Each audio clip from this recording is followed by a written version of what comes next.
So we are here in ISR lab, the Intelligence and System Robotics lab here at UWF, Pensacola, Florida.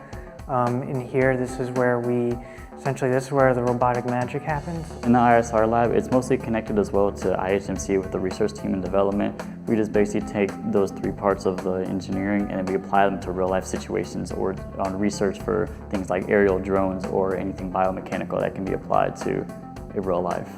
I've learned a lot about autonomous robots and just learning how robots move, how we're able to use science and math and physics and things like that to simulate and emulate real life motion and things like that. Here, what I'm working on in the ISR lab is I'm working on a simulation that is dealing with a quadrotor, a UAV. The acronym stands for the Unmanned Aerial Vehicle.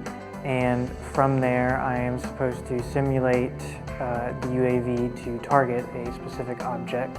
So right now, I'm working on a project with a robot called the Jet Hexa, and I'm using the robot to detect tennis balls. So it sees a ball.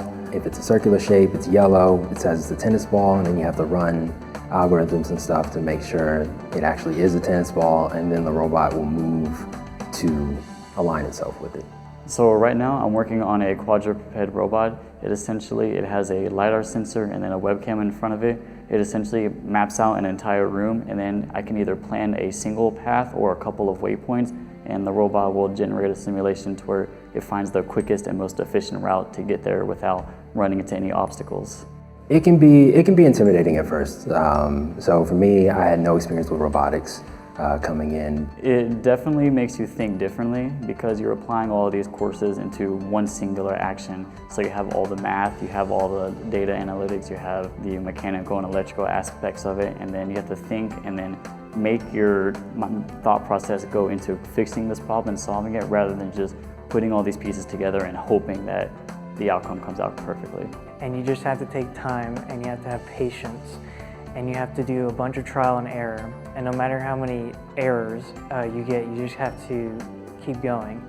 And there's a lot of useful resources and helpful staff and students who are willing to help you. We have each other to ask questions because all of us are going through the same thing or have been struggling with the same problems. So having each other is definitely the number one resource for each other. So when I think about who I was as a freshman, I was someone who didn't really like branching out or reaching out for opportunities. But I found as I got older that the best opportunities for me, the ones where I grew the most, were the opportunities that I sought after myself. So reaching out to faculty members, talking to different people, to different classmates, those were the times when I had to really stretch and grow and develop skills that made me a better student, a better person, a better roboticist, all of the above. So I would definitely recommend reaching out and trying to find your own opportunities.